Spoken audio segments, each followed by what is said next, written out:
Yo no sé si esto es el apocalipsis, pero aquí hay 4 jinetes para la historia y nos acompañan en la mesa de Latinos. Les agradezco muchísimo a María Amparo Casar, Denise Dresser, Jesús Silva Herzog Márquez y Héctor Aguilar Camín. Antes de cualquier otra cosa, quiero agradecerles personalmente a cada uno de ustedes por sus expresiones, tanto en público como en privado, de apoyo ante los ataques del presidente de los últimos días. Pero quiero plantearles como tema de saque, Jesús, si te parece, ¿qué está pasando con las casas de Houston? Las casonas de José Ramón López Beltrán, el hijo del presidente López Obrador. ¿Qué ha implicado para esta administración? ¿Qué ha implicado para el presidente en lo personal? ¿Qué ha implicado para su dominio de la agenda pública? ¿Cómo lo estás viendo, Jesús? Pues a mí me parece, Carlos, que este es el momento más crítico de su administración porque le da al corazón de su soberbia moral, esta idea de que él está por encima del resto de los mortales, por encima de todo el pasado, que ha dejado todos los precedentes, porque él es el ejemplo de la pureza. Y creo que no solamente las revelaciones del reportaje tuyo con Mexicanos contra la Corrupción y la Impunidad, sino lo que ha salido después. Creo que lo que hemos visto es la dinámica común de los escándalos, en donde las reacciones suelen ser más graves que la revelación inicial. Yo creo que eso es lo que estamos viendo, y es el hecho de que hay conflictos de interés por todas partes, que no hay siquiera conciencia de lo que es un conflicto de interés, y que además el presidente tiene los reflejos más despóticos que nosotros habíamos conocido, que es el de violar la ley ante los ojos de todo mundo, no darse cuenta de que se está violando la ley, o tal vez ser indiferente al hecho de que se está rompiendo con principios elementales de la convivencia pública, que implica la reserva de la información privada, el hecho de que a un gobernante no le corresponde no se le permite usar los instrumentos del Estado para sus venganzas personales. Y eso es lo que nos ha dicho muy abiertamente el presidente de la República. Voy a pedir que el SAT investigue a quienes osan investigarme. Voy a usar los instrumentos del Estado para aplicarlo como venganza a mis críticos. Y en ese sentido, pues yo creo que sí da al corazón de su discurso, porque, bueno, su prédica de austeridad monástica no es persuasiva en su entorno más personal, más cercano, familiar, y además los conflictos de interés están dentro de su círculo más cercano. Sus reacciones, además, lo exhiben como este presidente con una gran torpeza, con una gran incapacidad para entender el adversario que tiene enfrente.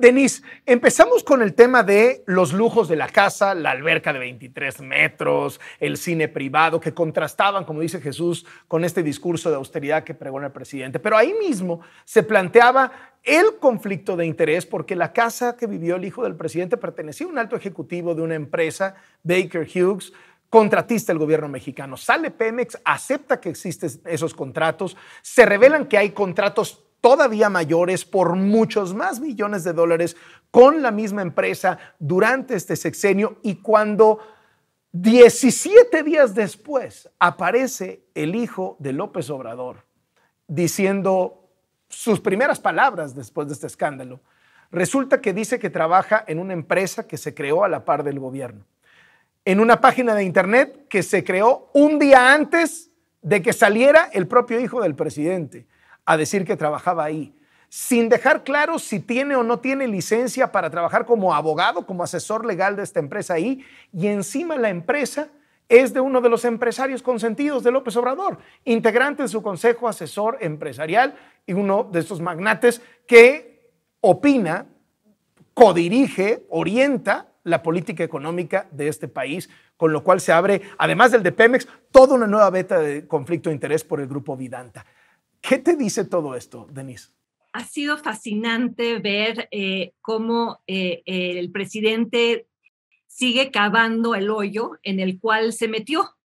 El hoyo que empezó con él negando que fuera conflicto de interés, alegando que era la vida privada de su hijo, que la señora tenía dinero y tratando de desviar la atención de las casas hacia el ataque a ti. El presidente claramente no entiende qué es el conflicto de interés, en sus implicaciones legales, en sus implicaciones políticas, cómo la apariencia de conflicto de interés genera problemas aunque no sea un crimen. Y lo que hemos visto en las últimas 24 horas ha sido una torpeza brutal por parte no solo del hijo, la nuera, sino el propio presidente. El hijo diciéndonos que no es un mantenido, que sí trabaja, pero trabaja en una empresa que es del hijo de un contratista que tiene enormes contratos con el gobierno, pero el presidente dice que lo está asesorando gratis. Una nuera que dice, yo la casa la renté a través de un corredor y nos saca unos pantallazos de una conversación de WhatsApp cuando el tema es mucho más profundo. El conflicto de interés implica que funcionarios del gobierno reciban beneficios o que por su relación personal con el gobierno y que empresas también reciban trato privilegiado por su relación con funcionarios o con personas políticamente expuestas, que es el caso del hijo del presidente. Y al insistir hoy en que el hijo trabaja, es su vida privada, lo único que revela el presidente es otro conflicto de interés. O sea, el hijo no solo vive en casa de un contratista que ha recibido contratos de Pemex que se ampliaron en este sexenio, el hijo trabaja para un empresario que tiene contratos con el gobierno en el Tren Maya. Vaya manera de tratar de eludir el conflicto de interés, exhibiendo un conflicto de interés aún mayor. Y el presidente sigue cavando este hoyo, descubre que no hay salida cuando te has metido efectivamente en un callejón sin salida. Aquí lo que habría que aclarar, y no han querido aclarar, pues han sido los contratos, la renta de la casa, los contratos que tiene la esposa como asesora del sector petrolero, la declaración fiscal del hijo, todo eso que documentaría lo que ellos alegan que no ocurrió. Pero simplemente veo que el problema se amplifica para el presidente porque, como dice Jesús, va al centro de la narrativa de austeridad, de acabar con los privilegios. Y lo que ha ocurrido simplemente revela a un presidente sinceramente hipócrita que crucifica en público pero permite en privado. Y la cuarta transformación se vuelve una decantura de la probidad moral, pero con enormes lagunas y excepciones. Lagunas para su hijo, excepciones para la nuera, excepciones para el contratista Chávez de Vidanta, excepciones como las casas de Bartlett, los departamentos de Julio Scherer, las cuentas de Gertz Manero, la colección de carros de lujo de Sánchez Cordero, la fortuna del senador Guadiana y ahora el estilo de vida de los López Beltrán. Todos ellos son buenos, mientras que tú, los que estamos sentados en esta mesa, los que somos recurrentemente atacados, somos mercenarios, corruptos, chayoteros, etcétera, mientras que todos aquellos que sí incurren en un conflicto de interés claramente evidenciado y mientras más jalan la hebra, más grande es la madeja, son absolutamente puros, con buenas intenciones, que trabajan en nombre del pueblo y que tienen ahora mansiones del bienestar, contratos del bienestar y conflictos de interés, pero eso sí, conflictos de interés del bienestar.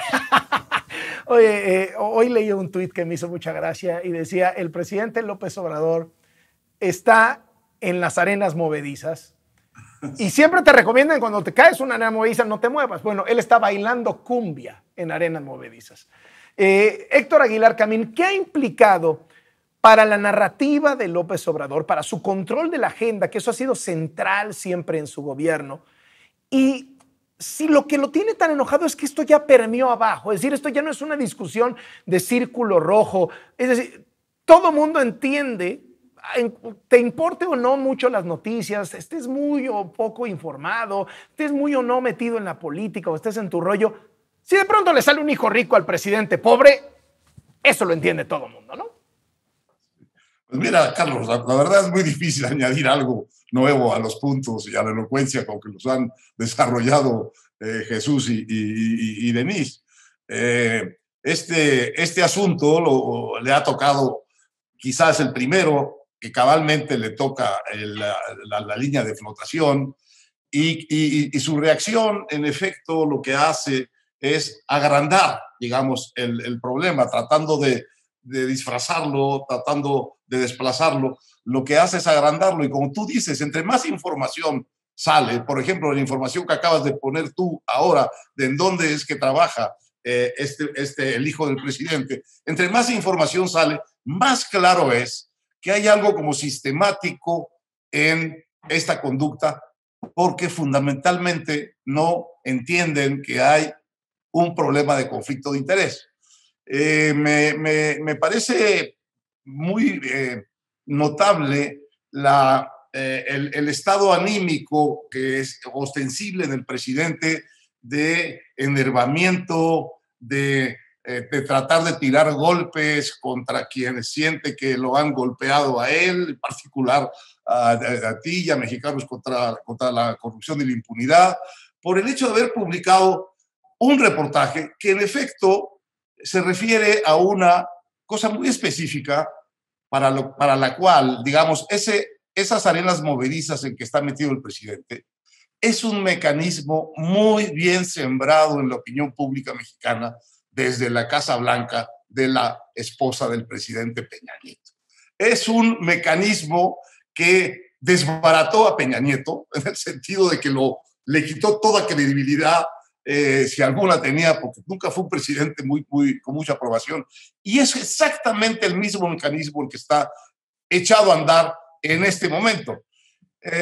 Hay una cierta desgracia en que sea este mecanismo el que echa a andar este desprestigio y este descrédito del presidente. ¿Por qué? Bueno, es increíble. Tenemos un país en llamas, tenemos más de 600,000 muertos por la pandemia, tenemos más de 100,000 muertos por la violencia, pero es el escándalo de la casa, asociado al hijo del presidente, el que efectivamente yo creo que le hace el primer agujero a su teflón o a su línea de flotación o a lo que sea. Y lo que se deriva de ahí, eso sí, una vez perdida la credibilidad, la batalla para el presidente es muy difícil, porque si uno revisa bien qué es lo que tiene en la mano para decir que está gobernando este país, lo único que tiene es su palabra, porque no tiene ningunos hechos que ofrecer como logros de su gobierno. No puede ofrecer más que su palabra. Si su palabra, como es el caso, como fue el caso este fin de semana, pierde credibilidad y es derrotada, como fue derrotada esta semana en las redes y en la credibilidad, como está siendo derrotada en la credibilidad, entonces sí que está en un problema muy serio, porque la herramienta número uno y casi única que tiene, que es hablar y que le crean, está tocada en el corazón. Para Peña Nieto, Héctor, la Casa Blanca fue el final del sexenio. ¿Crees que estamos frente al final del sexenio, como algunas voces de gente conocida, pues, ¿no? De gente que opina, han planteado? En un punto de inflexión hacia abajo, sin ninguna duda. Me parece que es el punto de inflexión más claro hacia abajo que hemos tenido durante estos 3 años. María Amparo, te dejé deliberadamente hasta el final, pues porque esta investigación la hicimos conjuntamente, Mexicanos contra la Corrupción y la Impunidad, que tú encabezas, y Latinos.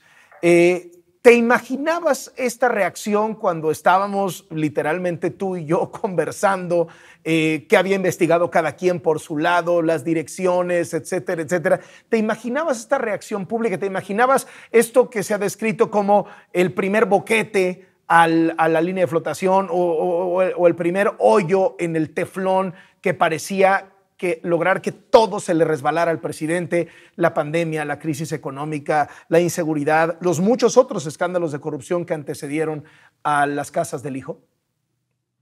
Ya, Carlos, no me imaginaba que iba a tener o que nos iba a mostrar la falta de oficio político y oficio discursivo al que nos tenía acostumbrados. Sí me sorprendió la torpeza en la contestación, tanto meterse con los periodistas como negar los hechos. Mejor hubiera sido que hubiera callado, pero bueno, eso no está en el ADN del presidente. Yo creo que este evento es lo que muestra es un intento fallido, lleva 19 días en la prensa, en las redes, en las mañaneras, y no ha podido frenarlo ni aún con cosas tan absurdas como poner en riesgo la relación con España. Me regreso a lo que decía Chucho, que en el corazón de esto se había tocado pues esta superioridad moral que siempre ha querido mostrar López Obrador. Yo creo que le tocamos los dos corazones, el moral, el de las emociones, y creo que los periodistas habíamos estado jugando todo el tiempo y lo seguiremos haciendo porque es nuestra obligación en la cancha, digamos, de los hechos, de los datos, de exhibir lo que estaba pasando con este país en materia de salud, de educación, el fracaso de las obras de infraestructura, etcétera. Y ahora, pues, con este reportaje, jugamos también en su cancha, que es en la cancha de las emociones. Y en esa cancha de las emociones, pues, logramos un éxito que va más allá, o sea, que muestra las dos cosas. Uno, no eres tan puro como decía Jesús, y por otro lado, te mostramos con datos, porque nosotros no nos vamos a apartar de eso, el conflicto de interés, el posible tráfico de influencia. Decía, y de ahí, digamos, por eso me parece tan importante. Y decía los instintos despóticos de Denise Dresser. Yo creo que seguimos en este país, Carlos, con la misma intimidación por parte de los gobiernos. Lo único que están cambiando son los métodos. Y permítanme echarme para atrás en la historia. La tradición con Gutiérrez Barrios, por ejemplo, ¿sí? Era intimidar, se dice así en las novelas y demás, con un sobre amarillo, llamaba al periodista, tenía un sobre amarillo en donde sabíamos que tenía ahí todos los datos personales habidos y por haber del periodismo. Tu expediente, ¿no? Expediente, ¿sí? Y con eso le estaba diciendo, oye, Carlos, o oye, María Amparo, estás rebasando los límites del poder, ¿sí? Si no entendía el periodista porque era muy necio, entonces podía recurrir a la DFS, a la famosa Dirección Federal de Seguridad, o si nos queremos ir todavía peor, en las épocas de Miguel Nazararo, encierro, destierro o entierro, ¿no? Entonces era directamente, yo creo que de acuerdo con los usos y costumbres de este presidente que acabó con lo que él llama son los intermediarios, ahora los programas sociales se entregan de manera directa, pues ahora el presidente también acabó con los intermediarios tipo Gutiérrez Barrios o Miguel Nazararo. Ahora te dice a ti en la televisión y le dice a Denise, a Héctor, a Chucho, en fin, a todos nosotros, en consonancia con esa ausencia de intermediarios, nos dice directamente en boca del presidente que él tiene la información y que lo que él está haciendo hoy era lo que hacían los aparatos de inteligencia antes. El abuso del poder político y el abuso de la información que tiene el hecho de ser presidente te demuestran que la intimidación simplemente cambió de instrumento. Y me demuestra también, Carlos, la gran ignorancia que tiene el presidente cuando habla de que le va a pedir cosas al INAI porque él es un ciudadano común y corriente. Se olvida que el INAI está para protegernos a nosotros, no a él. Oye, déjame, ahorita vamos a esa parte en donde hemos resultado... Y se muestra el despacho como un presidente que se puede dar el lujo de entrar en la ilegalidad más flagrante. no le importa, ya lo hemos, en la revista Nexos, hemos publicado 2 años seguidos lo que ya le llamamos el ilegalómetro. Entonces, con esto cierro. El 2021, la elección mostró que López Obrador y Morena no eran invencibles en la cancha electoral. Lo que muestran latinos y mexicanos contra la corrupción es que tampoco es invencible en este discurso político y moral de las emociones, etcétera. De ese tamaño es la importancia. Y quiero aquí, ahora que pones el balón, María Amparo, hacer un reconocimiento a los equipos de investigadores y de reporteros, tanto de la organización como de este medio de comunicación, por el trabajo espléndido que hicieron, documentado, etcétera. Jesús, en tu artículo semanal planteabas el despotismo del presidente y planteabas también un punto de inflexión. ¿Coincides en esto que decía Héctor, que sí, indudablemente estamos en un presidente en caída libre, un presidente, a ver, el Roy Campos mide la popularidad diaria y desde que salió este asunto ha sido literalmente un descenso permanente? ¿Crees que permeó abajo y crees, llevándolo al extremo, que podría ser el fin del sexenio? Es decir, muerto el discurso, si lo único que tienes es discurso, pues ya se acabó. O estamos frente a un animal político capaz de reinventarse, que es un poco lo que yo he defendido. Y a ver, yo lo que pienso en lo personal es, como gobernante es malísimo, como político es formidable y puede reinventarse. Ahora está dando muestras de una torpeza asombrosa, pero puede reinventarse, lo que pienso yo, ¿no? Mira, a mí me parece prematuro sentenciar que ya se terminó el sexenio. Como dices, hay un político talentoso frente a un administrador terriblemente incompetente, pero a mí me cuesta trabajo imaginar la manera en que pudiera reinventarse Andrés Manuel López Obrador. ¿Cómo puede hacerlo si efectivamente gobierna a través de la palabra, del discurso, de la mañanera? Y lo que exhibe cotidianamente es que no hay una administración detrás del presidente, que lo que preside es el estado de ánimo, cómo se despertó el presidente por la mañana. Y efectivamente cada vez está de peor humor el presidente, cada vez se ve que las tiene menos consigo, no tiene muchas cosas que presumir. Y en ese sentido me parece pues que a lo que recurre es a esta convocatoria a sus leales para que firmen desplegados. Ya cuando el que sale a tu rescate es Cuitláhuac García con Cuauhtémoc Blanco y Ricardo Gallardo, es para decir, ya colapsaste, ¿no? Yo creo que efectivamente hay por primera vez un reconocimiento de crisis política que vive López Obrador, como todo lo que vive políticamente, como una crisis personal, porque él funde la historia con su biografía. Y creo que tú también lo detectabas en su momento muy rápidamente, este video en donde hace reconocimiento que se levantará después de haber caído, pues creo que es una referencia a que él se reconoce que en este momento está en la lona. ¿Puede levantarse? Me parece que es difícil con la obstinación, con la terquedad y con esta forma de sus reflejos que es pues repetir las mismas cantaletas de siempre. Y esas cantaletas creo que cada vez tendrán menos impacto en la gente, más allá de su círculo de leales absolutos que estarán hasta el fin de los días con él. No sé, Denise, si te pasó lo mismo, porque obviamente siguiendo cómo has estado literalmente reportando, llevando la bitácora de este asunto en redes sociales, en tus artículos, parecería que nos imaginamos de inicio que esto no iba a ser lo que está haciendo, pues no iba a tener en el presidente el impacto. Y las señales del tamaño de la crisis nos las fue dando él.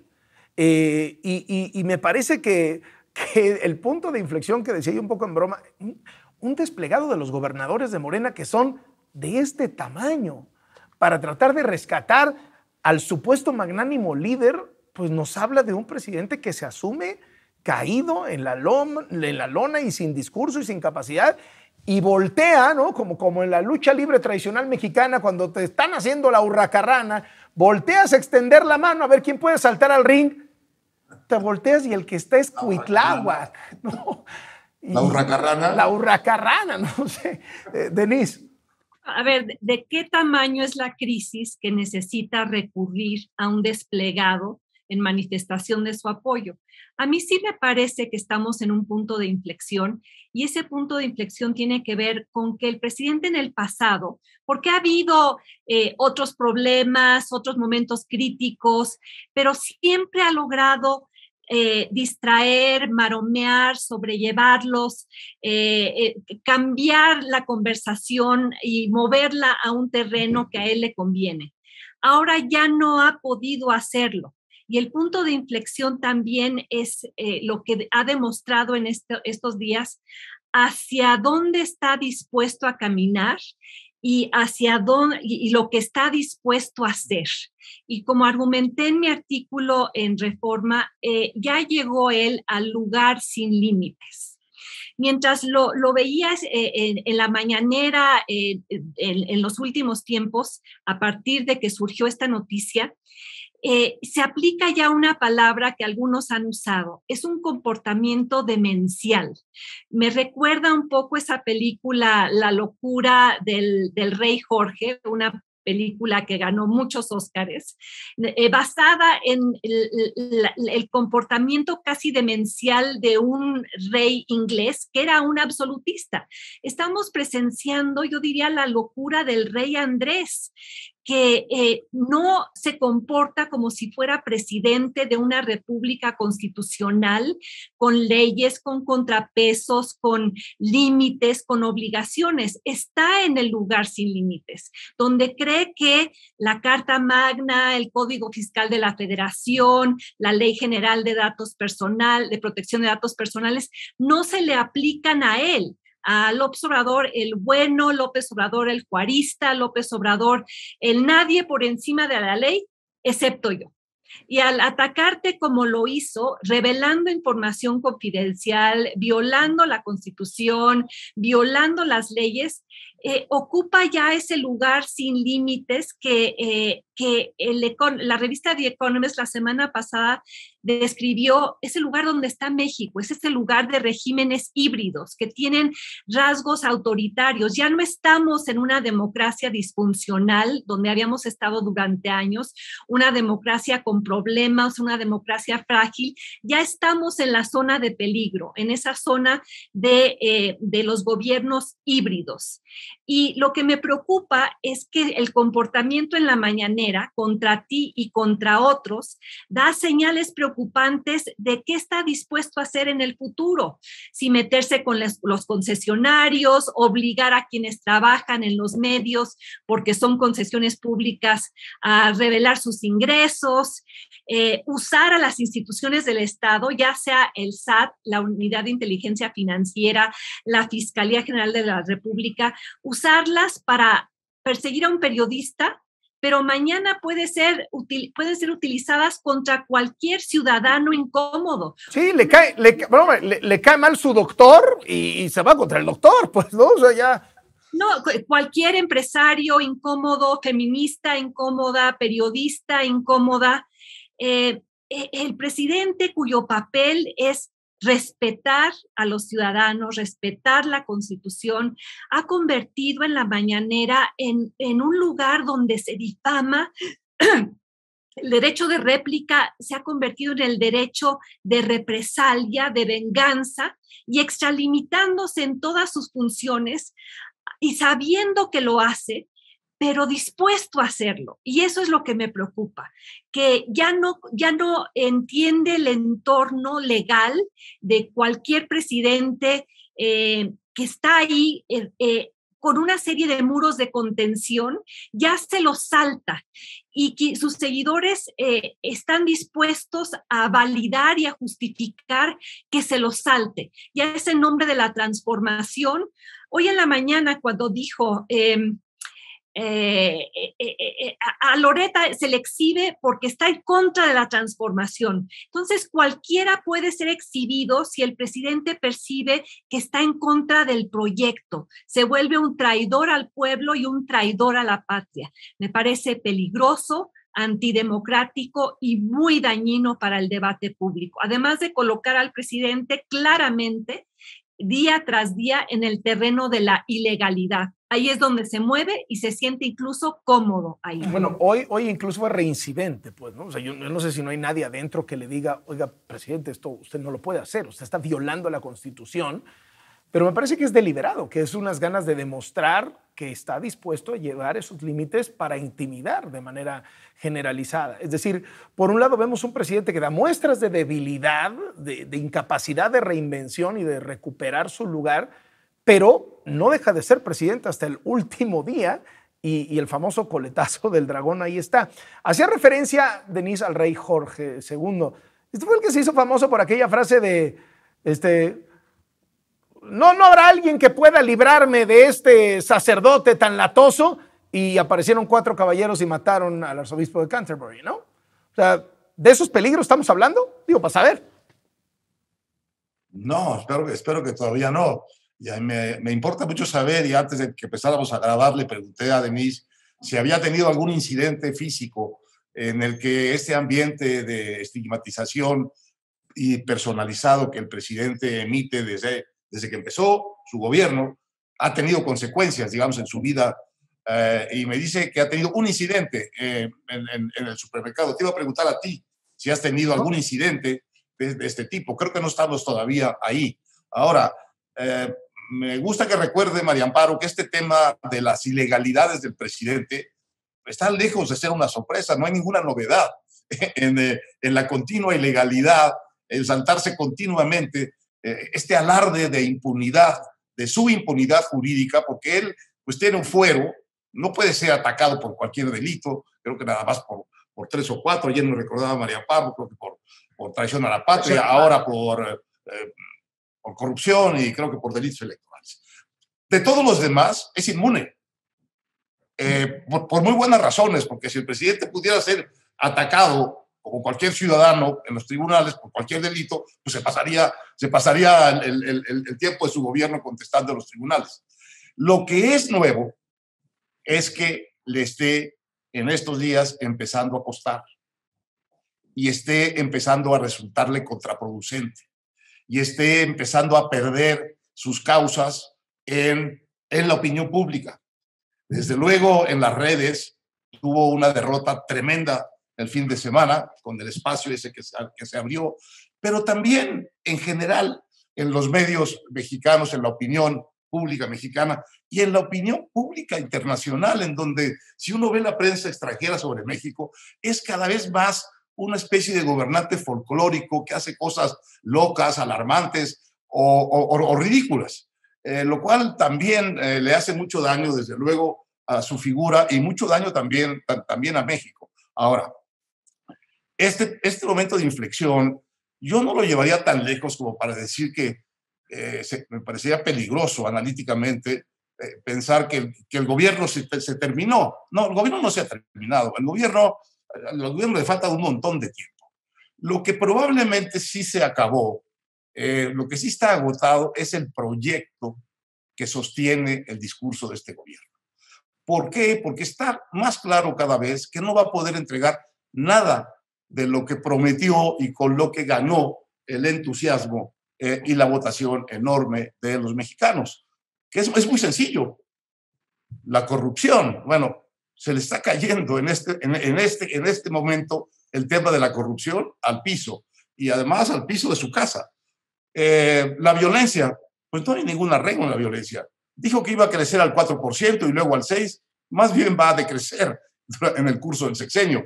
Es decir, todo su proyecto de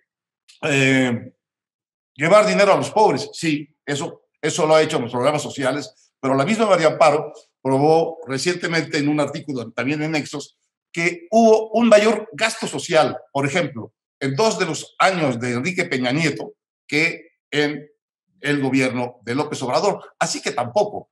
Y este asunto del proyecto fracasado, agotado, esto sí creo que va a acompañarlo durante lo que le falta de gobierno. Ahora, yo sí estaría muy alerta digamos, de un presidente que se sienta acorralado, desposeído de la influencia que tenía, irritado y pensando las cosas en términos de que son las fuerzas del mal las que se están coaligando en contra del proyecto bueno, del proyecto redentor de la Cuarta Transformación, ese personaje político sí me parece un personaje que puede hacer todavía mucho daño.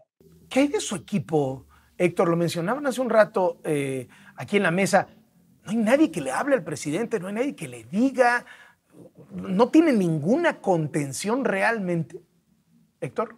No parece tenerlo, ¿no? No parece tenerlo. Más bien, la constante, lo que vemos, parece ser más bien saltarse a sus colaboradores y sorprender a sus colaboradores con decisiones que los colaboradores no conocen.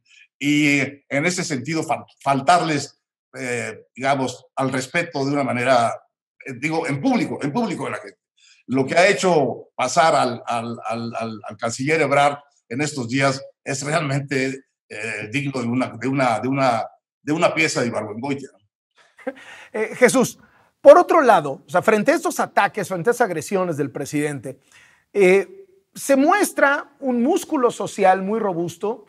Inicialmente, cuando se hace la exhibición de estos falsos ingresos, etcétera, muchos periodistas afines al gobierno, personas afines al gobierno, por no hablar de todos los demás espectros, salen y dicen, oigan, esto no, esto está mal, aunque haya sido vapuleándome a mí en lo personal y haciéndome críticas y no estamos de acuerdo con Loret, pero se pasó el presidente, ¿no? O sea, hay esta parte de sensación de esto no debe ser, y viene prácticamente de todos los sectores. Y luego deriva en este asunto de Space, de Twitter, esta especie de Zoom multitudinario por audio, de gente que dice, hasta aquí, esto no puede seguir de esta manera.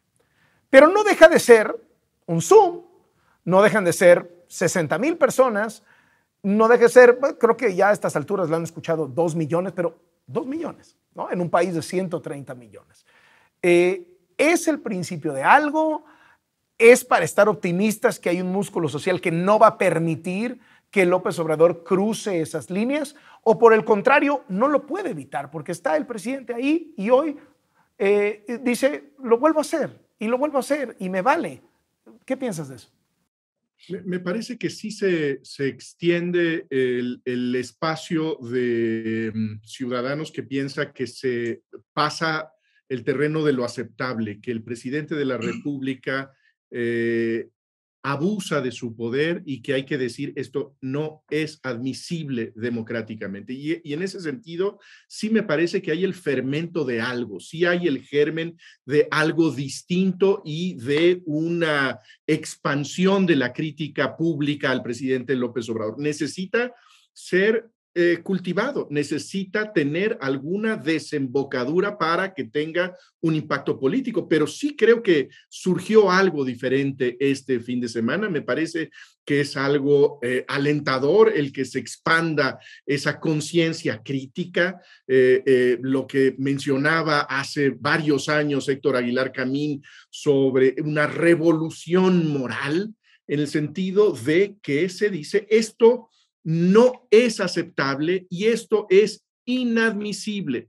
El hecho de que el presidente de la República abuse del poder, que haya esta intimidación sin intermediarios, como dice María Amparo, pues que hay una conciencia de que eso es inaceptable, me parece muy, muy importante. Creo que sí habla de algo nuevo, porque al mismo tiempo sí revela que estamos en una condición terriblemente vulnerable. Sí. La pataleta reventó la relación con el segundo socio comercial.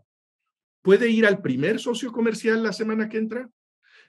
Cuando hay una relación con los Estados Unidos cada vez más tensa, cuando se escuchan voces más críticas al gran proyecto de fin de sexenio que es la reforma eléctrica, ¿vamos a dejar en pausa la relación con los Estados Unidos en un siguiente berrinche presidencial?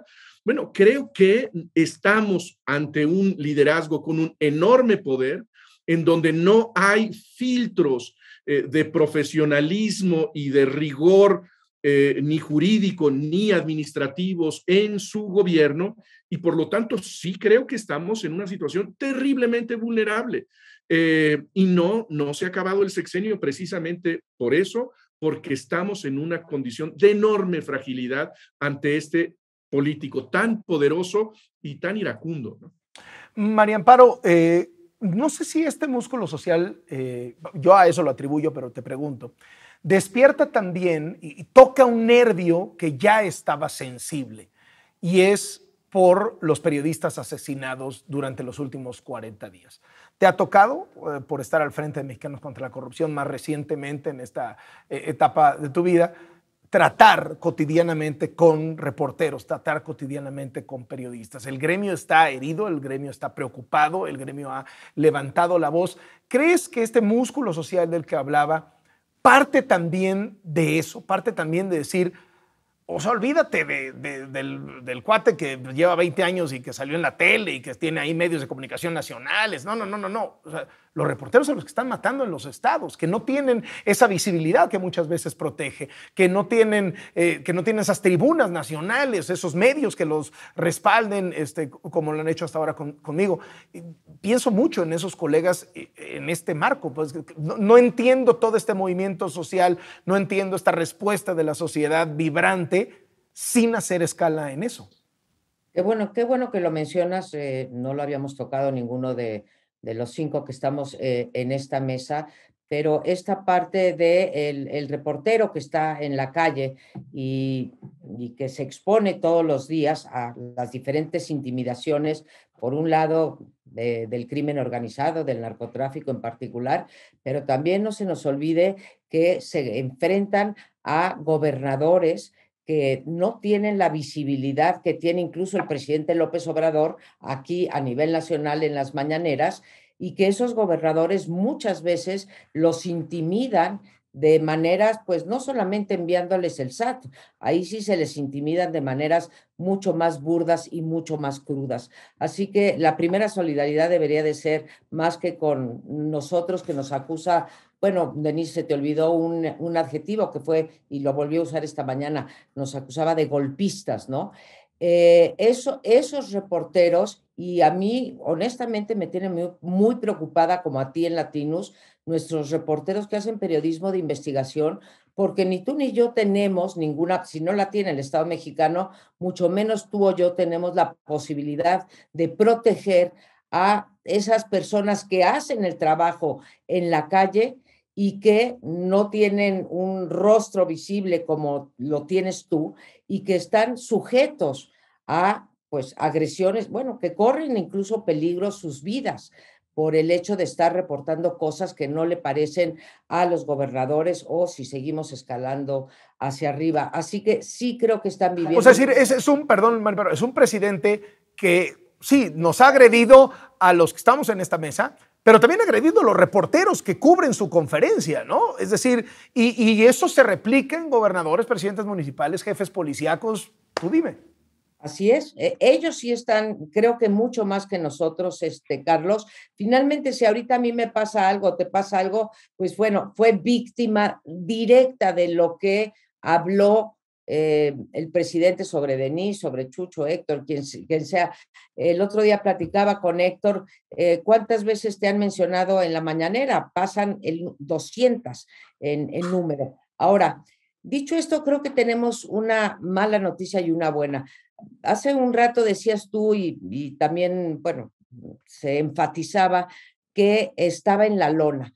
Yo creo que el presidente hoy en día está contra las cuerdas, pero no estoy seguro que esté todavía en la lona. En la lona quiere decir que ya cayó. Yo creo que... No, cuando te vas a la lona te pueden contar los 8 de protección y te paras otra vez.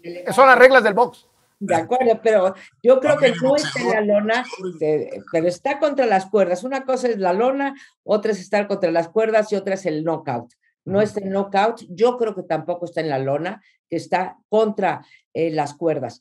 Pero hay una buena noticia, y la buena noticia, y regreso con Denise, es que todo esto de los contratos, la renta, para regresar al tema original, los ingresos, sus declaraciones de impuestos, el conflicto de interés, aquí no se va a investigar, pero hasta donde tengo conocimiento, ya están sobre ellos la Comisión de Valores de Estados Unidos, la SEC, y también está el Departamento de Justicia.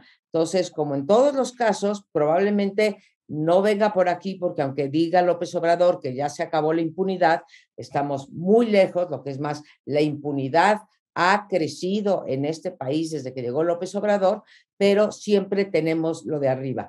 Ahora, con respecto a esto de la ilegalidad y que sí se siente, en efecto, perfectamente protegido por, digamos, por la justicia en México, y que él puede cometer cualquier cantidad de ilegalidades y nadie lo va a tocar, porque esto de la reforma al fuero y que ahora ya se le puede juzgar por otros delitos, bueno, pues haría falta un fiscal independiente, haría falta un poder judicial, etcétera, etcétera. Ahora, yo creo que un día se los dije, y si lo dije me paran, pero escuché en un seminario conmigo a un cuatroteísta que dijo que lo que no entendíamos los conservadores, yo no me considero conservadora, pero bueno, los conservadores, es que para lograr una transformación de la envergadura que quiere el presidente López Obrador y lograrla sin que haya balazos, o sea, sin que haya una revolución de por medio o una transformación pacífica, hace falta violar la ley. Y así lo dijo claramente enfrente de mí. A mí se me salían... ¿Qué querías decir, Denise? Sí, perdón por interrumpirte, María Amparo, pero creo que tienes razón.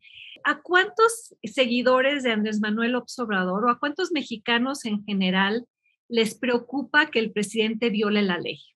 Si históricamente la ha violado, no solo Andrés Manuel López Obrador, muchos otros presidentes antes.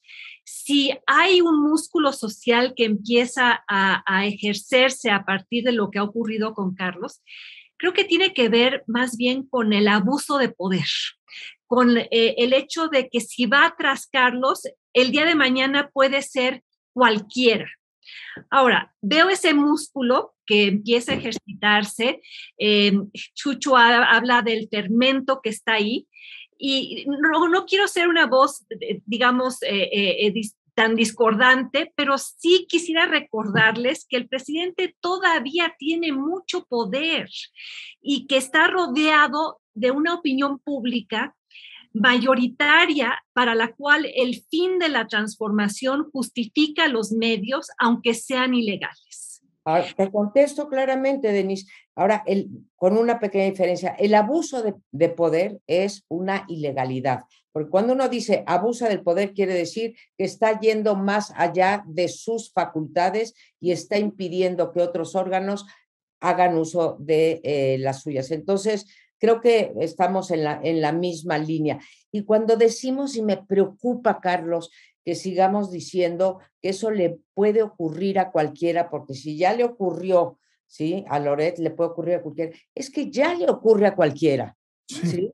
Sí. A mí ya me ocurrió. No sé, a Denise también ya le ocurrió, porque lo sé.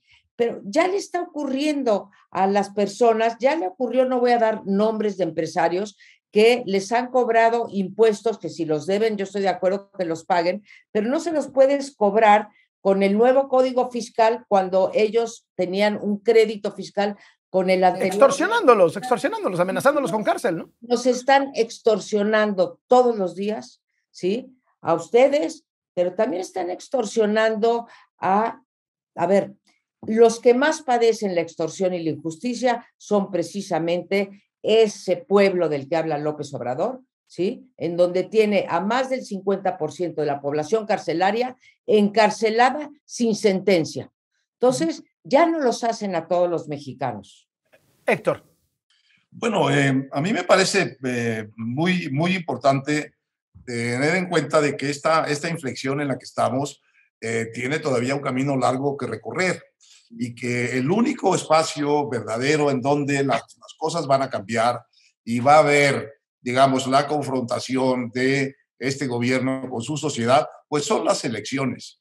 De manera que es hacia allá, hacia donde tenemos que ver, y allí es donde vamos a ver si efectivamente este fermento es capaz de organizarse políticamente y llegar, pues, a una situación propiamente democrática en la cual, si este fermento crece hasta volverse una mayoría, y la popularidad del presidente y de su proyecto decrecen hasta poder ser derrotados en las urnas, pues entonces estaremos en un ciclo democrático normal.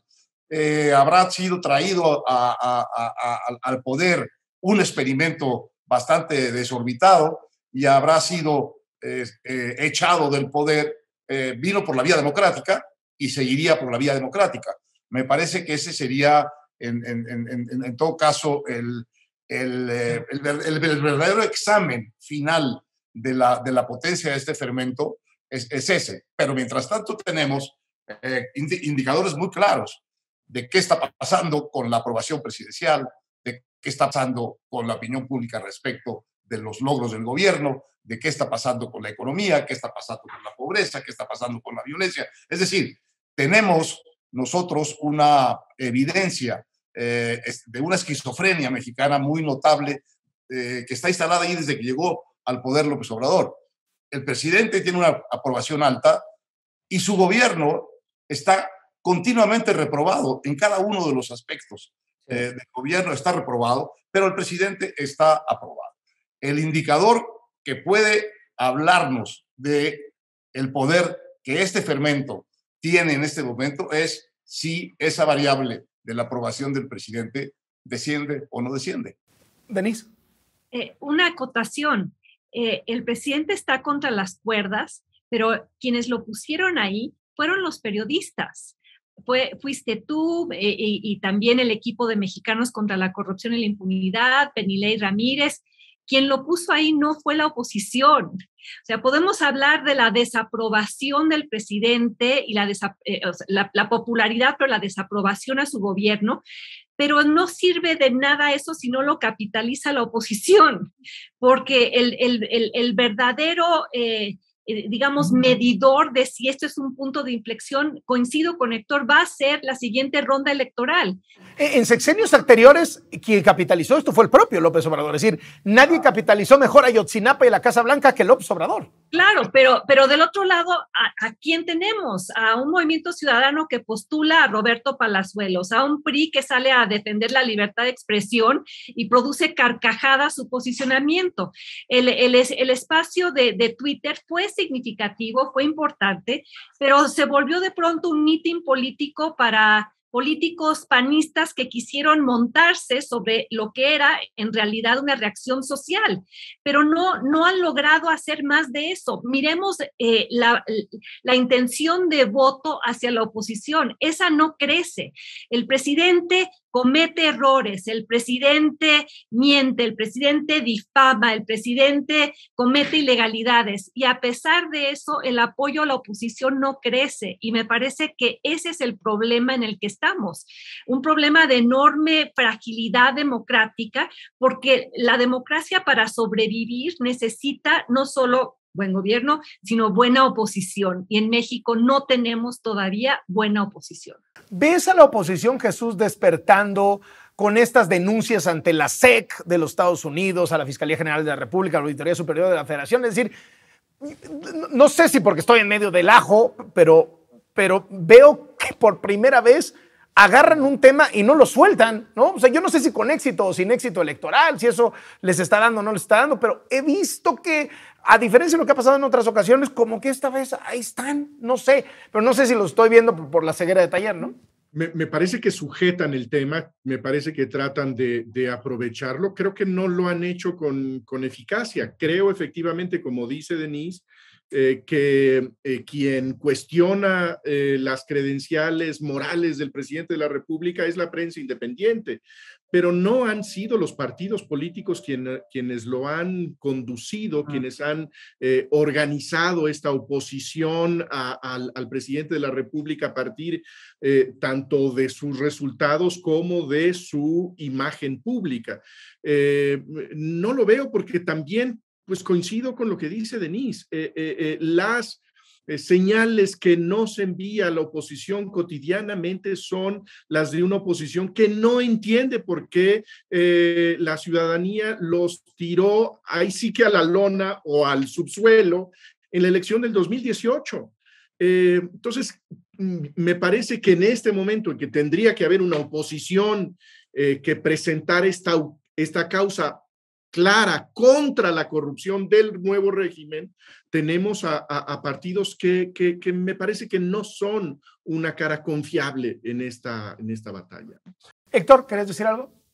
Mira, no podemos presumir la oposición que tenemos, pero ¿saben qué? La oposición va a estar ahí en la elección, va a estar ahí y va a recoger lo que le quieran dar los ciudadanos. Por cierto, sin dar tampoco ningún perfil prometedor prácticamente en nada, estuvo ahí esta oposición en la elección que acaba de pasar